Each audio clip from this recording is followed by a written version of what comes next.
Hello, Lisa here. Welcome back to my channel and welcome to this installment of my 2020 deck collection. This is Tarot and Oracle and Lenormand when we get there.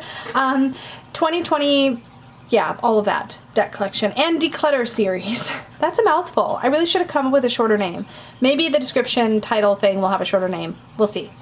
But basically, this is my deck collection and a declutter series where I'm going through all the decks I have. I'm kind of grouped them into categories as inspired by Dawn Michelle over at Boho Tarot.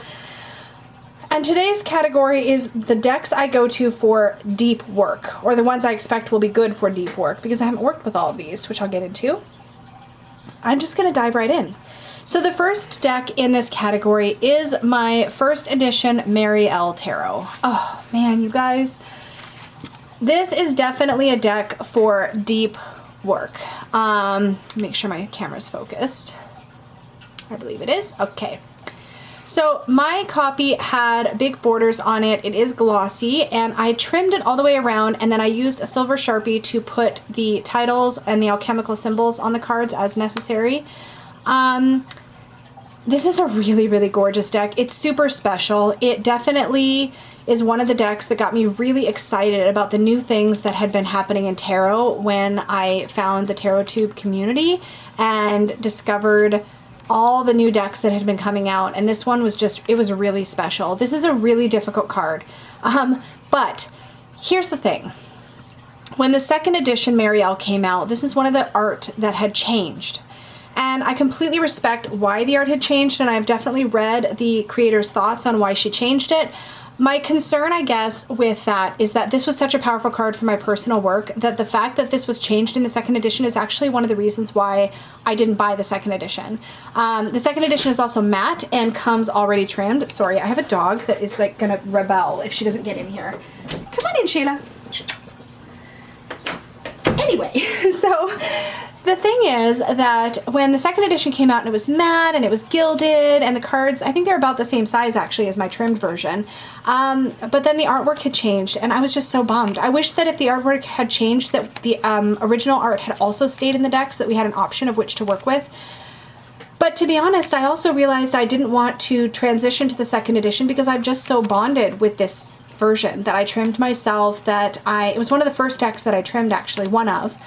And there's just, I feel like I have a connection with this deck now, and so I couldn't bring myself to switch to a new edition. This artwork had also changed in the second edition, and I didn't mind the changes to the High Priestess, but it just didn't feel, for some reason, it didn't feel like this deck anymore. And so there's a lot to be said. This is one of those decks that if you really spend the time getting to know it, it has so much to offer. This would be an amazing deck for dream work, a really, really good deck for healing, a really good deck for shadow work or any other kind of deep dive kind of stuff you want to do. The big issues in your life, the big things, I think are really, this deck is just amazing at. It's really good for diving into anything related to your spiritual path or esoteric stuff, but I really felt like it belonged in the deep work category, so that's where I put it. Beautiful deck. I couldn't see myself parting with this deck at all. It's also in one of my earliest Peggy bags, so I love it for that. Definitely staying. Another deck, and actually there's a similar story with this one, is the Star Tarot by Kathy McClelland. So I did the same treatment on this deck, actually. I trimmed it all off and I used the silver Sharpie, same exact deal. It had a very similar issue with the big borders. I think these are both Schiffer Red Feather decks, if I remember right. I also did a really pretty edging on this deck that I just love. I actually did the edging to match the bag. So the colors match my bag. I don't know why, but that was so fun to do. Anyway, when I saw the second edition, I've been wishlisting the new reprint of the Star Tarot for a long time now, and it's finally out, and I've seen reviews of it, and I've seen people talk about it. It's beautifully done. It has the titles on the bottom. It's matte. I believe it has a gold gilding, which is strange to me. I feel like this deck would need a silver gilding, particularly with the colors involved, but is what it is. I just realized again that I'm too bonded to this version, and I don't mind the gloss, particularly because some of the Schiffer decks that have come out matte lately, including the Shadowland Tarot, the matte just hasn't felt very nice. This cardstock has felt kind of stiff, and I much prefer this glossy, more bendy cardstock to that really stiff, uncomfortable to shuffle matte cardstock that I think they're kind of using now. So I realized I just want to stick with my first edition and not switch out. I do wish that these were a bit bigger, and I think that's the one sort of temptation of the reprint, is that the cards are bigger and borderless on 3 sides, so you can see the detail in the artwork a bit better. But anyway, that's a long rant about the cardstock and the changes. But this deck has so much depth. Again, it's got so much to it. I love, like, look at this High Priestess. I should probably be holding these cards up closer. But yeah, really beautiful. And the guidebook has so much to it. It's much like the Marielle. If you really spend the time to get to know it, if you really work with the guidebook, if you read, especially even just the introductions to each numerological section, you will learn so much. It's very, very well thought out and a beautiful deck. So again, one that I consider useful for deep work, but also just a really beautiful deck in general to work with. I really love this one. So that's not going anywhere. This next deck I have been working with as part of my spiritual practice now for some time, and I find it just enriches my practice so much. But this is the Dark Goddess Tarot by Ellen Lorenzi Prince. This is the independent version that was produced in 2013. I did buy this directly from the publisher, or from the creator, I think I got it from Arnell Art. I actually can't remember now. Maybe I got this in a trade. I can't remember. Okay, well, anyway. No, I bought this at Northwest Tarot Symposium in 2019. I found there was a vendor there that had it. And I bought one of their last copies right before this deck went out of print. The independent version went out of print. Now, this deck is back in print, I think, already, or just about to come back into print through Schiffer Red Feather. So you will be able to get it. This is another deck that I think, to get the full impact out of it, you really need to work with the guidebook, get to know the goddesses that are represented on each of the cards, work with more of the information in the guidebook. Again, it's got a lot to it. The little white book that comes with it just gives you these like short little passages for each card that by themselves I think have a lot of wisdom. But what I do is I also have downloaded the Dark Goddess Tarot app on my phone, where I can access the full length guidebook because it's in the app. And so I pull one of these cards each dark moon, and I work with it for a full moon cycle. And I always get a lot of wisdom and a lot of healing and a lot of support from these cards. So again, one that I think is excellent for the deeper work or for the spiritual work. And I don't think I could ever see myself doing a full spread with these cards, but maybe someday, maybe. I feel like I'd have to know them very, very, very well to work with them that way. Instead, I tend to pull one card each dark moon. I read the information in the guidebook. I do some journaling about it, and I revisit that energy throughout the month until the next dark moon. And that's been how I've been working with it, and I really like working with it that way. So really multicultural. This art style wasn't something I was immediately drawn to, if I'm being completely honest. But again, this deck just has so much depth, and I recognize the respect in this art style. I feel like there's a lot of respect to the various cultures represented here. Nothing is trying to be overly beautified or maybe hypersexualized or anything like that. Like, it's just, it feels like it's trying to honor each character as they are. And I really, really appreciate that. Also, I love these backings. So yeah, this is a deck that I could not see myself parting with.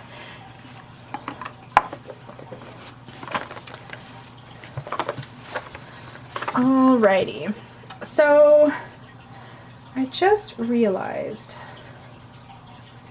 oops. Okay, so the next deck I want to talk about in this series is my Weaver's Oracle.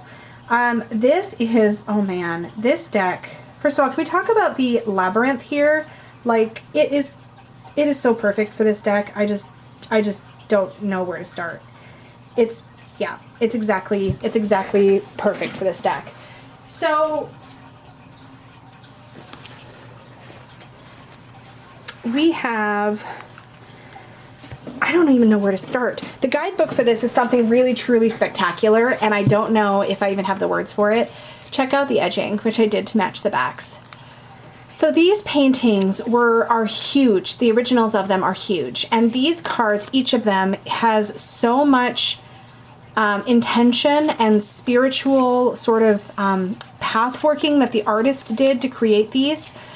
Each one of these cards has a really stunning story and a ton of really meaningful symbology in the guidebook. And so when I'm working with this in my spiritual practice, and I do rotate it in and out because it's quite heavy, deep, intense to work with, what I do is, again, like I work with my Dark Goddess Tarot, I will pull one singular card and read the information in the guidebook, do some journaling, revisit that information again throughout the month, and that is how I tend to work with it. It's got a lot of sort of deep mystery in it. I love this series. So some of the paintings were done, and these are actual real physical fabric skirts that were attached to the painting.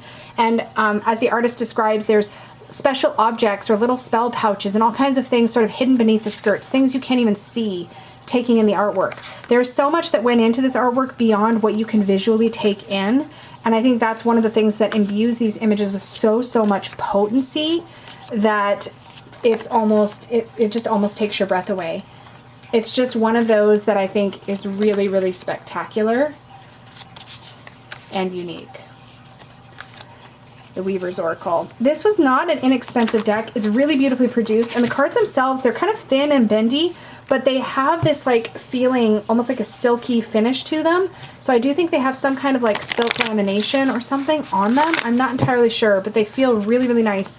And interestingly, one of the methods, and I can't remember where I first heard of this, but one of the methods that you can use to pull the cards is, instead of pulling them out and shuffling them, I actually tend to reach my hand in and kind of feel through and like select, like you're pulling out a strand of thread out of a weaving. And I thought that was such a cool and powerful way to work with these that it just really, it kind of just stuck with me, and that's how I work with them. So I really, yeah, they're really special. I couldn't see rehoming those. Another really deep feminine wisdom deck is, of course, my beloved Goddess Oracle. This is the one by Sofia Marashinsky and Hrana Janto, and it is absolutely stunning. The guidebook, again, full of deep wisdom of goddess archetypes. It is my favorite Goddess Oracle. It is the one I think that, for me, does the most justice to the goddess archetype. I feel like it has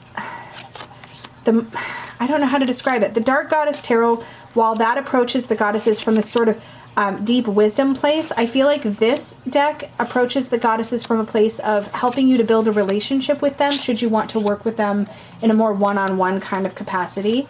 There's a really powerful set of figures through here, and I wouldn't say that they're all goddesses. Like, for example, I know that we see Oshun and other Orisha in here, as well as goddesses, and I'm sure other figures that perhaps in their culture wouldn't be called goddesses, but you definitely get that divine feminine energy in this deck, and it's so useful for sort of that deep connection.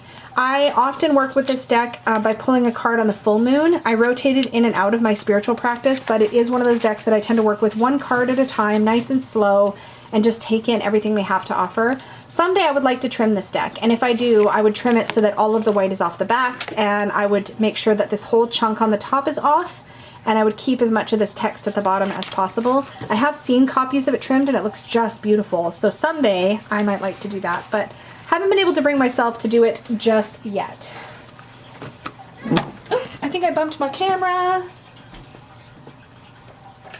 So another deck that should definitely be in this category, and I almost forgot it, is the Tarot of the Crone by Ellen Lorenzi Prince. So this is by the same creator as the Dark Goddess Tarot, and definitely belongs in this category, although to be fair, I haven't worked with it yet, and I don't ultimately know if this one's going to stay in my collection or not. This is also the independent version, and this one I believe is also now out of print, and I think it's going to come back into print independently. I don't think it's coming mass market. I edged this deck in black. It's got a plain black backing, which I think is perfect for this deck. There's a lot to this. I haven't decided yet in what way it's really meant for me to work with it, but I'm going to rotate it in with the decks that I haven't worked with yet and just pick a week and work with it. For all I know, by the time this video goes up, I will have already worked with it for a week, but at the time I'm filming it, I haven't yet.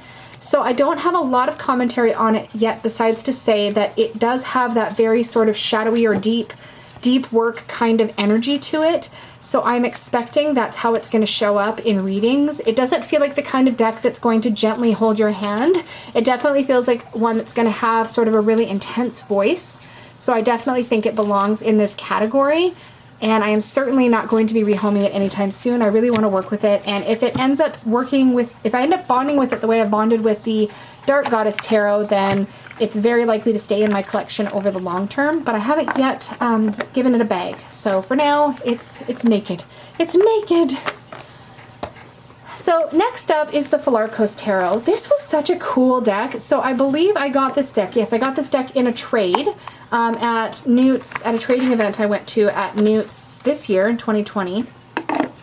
This is a really unique deck. First of all, I did edge my copy in this pink. Actually, I think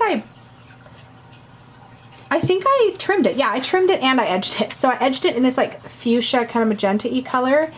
This deck is really unique. And I worked with it. It was really, really cool.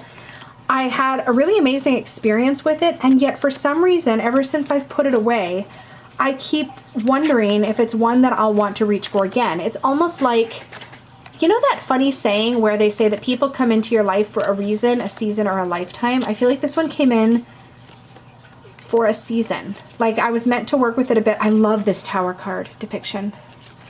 It's like I was meant to work with it for a little bit and then perhaps to pass it along. So I think it's possible that my time with this deck is finished. And I'm not sure why I feel that way, because again, I had a very positive experience with this deck. It has a lot, like look at this, negotiate your rebirth. The minors have this like sketchy style that's really loose and flowing, and it really is a deck where it would work really well for dream work and that sort of thing. The problem is I actually don't use decks to interpret my dreams 99% of the time because I have Peggy, and she is an astounding dream interpreter. I don't think I really talked about that much on this channel, but I always get her to help me interpret my dreams when I'm struggling, and she does an amazing, amazing job. So I don't tend to go to decks for that. If I did, this might be one that I think has a more of a lasting place in my collection, but as it stands right now, I'm not so sure that it does. So I think this might be one I would consider decluttering, rehoming. So I'm going to set it to the side as one I'm thinking about maybe being willing to let go, which is good because I don't think there's been anything else yet here in this pile. I mean, just the fact that I've categorized it as a deck for deep work probably means that I've got that kind of a relationship with it, so I'd be surprised if I decluttered anything out of this category. So the next one I want to talk about is the Wild Unknown Archetypes deck. Guys, I love this deck so much, and I don't know why, because to be completely honest, I kind of hate the backs. I don't necessarily know why it needs to be a circle, but I don't know that I mind. This deck clumps terribly, so it's not the best shuffler, but the cardstock is actually beautiful. It's just that it's kind of got that like tendency to stick to itself. I wish if this diamond image up close just looks really grainy, like it was not a high enough resolution photo or something. I don't know, but it looks grainy. I don't like it. It's still growing on me because I like the deck so much, but in general. But these archetypes are so dang good. There is so much here. The guidebook and the actual choice of the different kinds of archetypes that are in here have been so, so good. And in fact, I've been using these cards in my spiritual practice. I've been pulling one card every full moon. Something about the round shape, I don't know. But I've been pulling one card every full moon as a full moon draw for myself and sitting with that archetype for the month. Much like I do dark moon work or shadow work at the dark moon, there's definitely some shadow work within this deck, for sure. There's a lot of shadow here, but I feel like it's more cohesive than that. It's not just shadow work, it's just work, right? Like it asks you to challenge your relationship with these different concepts. And I find it's just really good for personal growth, really good for self-examination and for examining your relationship with other things, with other people, with the rest of the world. There's just a lot here. And one of the neat things in the guidebook actually is there's always a little section at the bottom that suggests maybe a book that has to do with this archetype, or a film, or a song, or a concept, or a piece of history that you can look up to get more familiar with that archetype. And I find working with these, it kind of unfolds over time. They're just really, really good. I absolutely love them. And the weird, chunky, collagey kind of art, it doesn't bother me. Like, I feel like there's definitely, it's meaningful. The objects that you see in the cards, they make sense most of the time.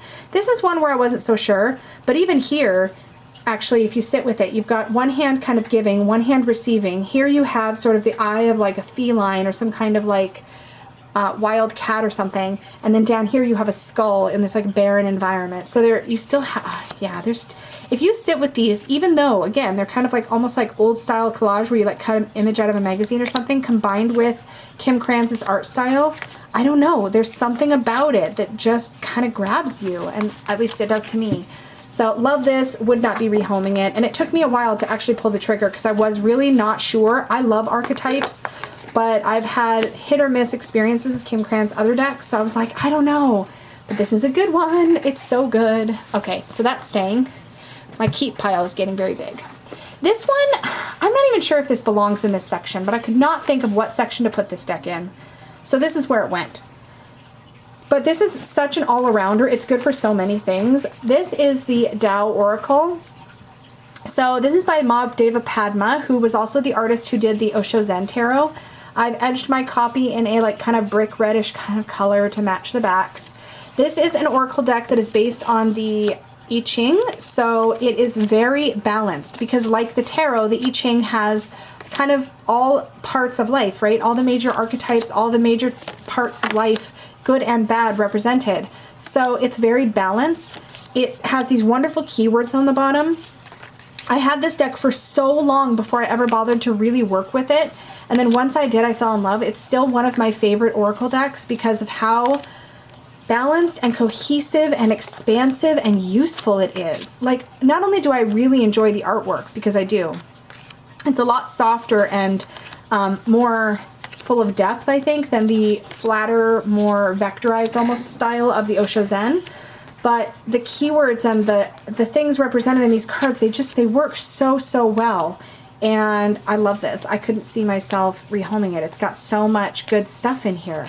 And if you wanted like a really balanced Oracle, I mean, for me, it was the first really balanced Oracle I ever encountered. Like, mass market decks at the time tended to be very light and fluffy, and this was one of the first ones that had this many cards, because it's got 64 cards, this many cards, and then also had that much balance in it. It wasn't all light and fluffy. You've got challenge, you've got good stuff, difficult stuff, conflict, like all that stuff is in here, and it's really, really good. I think this is still available in the mass market, which again just speaks to its success in general because, yeah, mind you, I hope I'm not lying to you. I will have links down below. There's also a whole system you can play with. I've actually got a few coins in here because you can actually use I Ching methods to work with this deck, so you can cast coins and access something called the changes in the deck, and there's so much depth in this that's the main reason why I ended up putting it in this category, because I feel like you can work with it at that deeper level. So love, love, love, love, love. Oh boy, my pile is collapsing. Okay, the last deck in this category I also have not worked with yet, and my chair is squeaky. I keep saying that and I keep not doing anything about the squeak. Anyway, so this deck is, oops, and I just bought my camera. Guys, we're challenged. Okay. This I haven't worked with yet, but I suspect it's one that will be really good for deep work once I do. And this is the Tabula Mundi. I have on my to-do list to do an in-depth study of this deck, because until I do, I don't know that it's going to be much use to me, to be completely honest. But I knew, look at how beautiful this box with this ribbon is. And I have some extra cards here that you could order as well. But the base deck is here. This is a Thoth deck. Why do I have an upside down card? I love the way this is illustrated, and I feel like this is going to be so great for personal study. I cannot wait to dive into this, and there's so much symbology here, and I plan to do a great deal of study with this deck, but until then, it's just kind of hanging out. I'm not sad that I purchased this when I did, though, and that I have it for when I'm ready to study Thoth, but I think there's going to be a lot here to work with, and I'm really excited.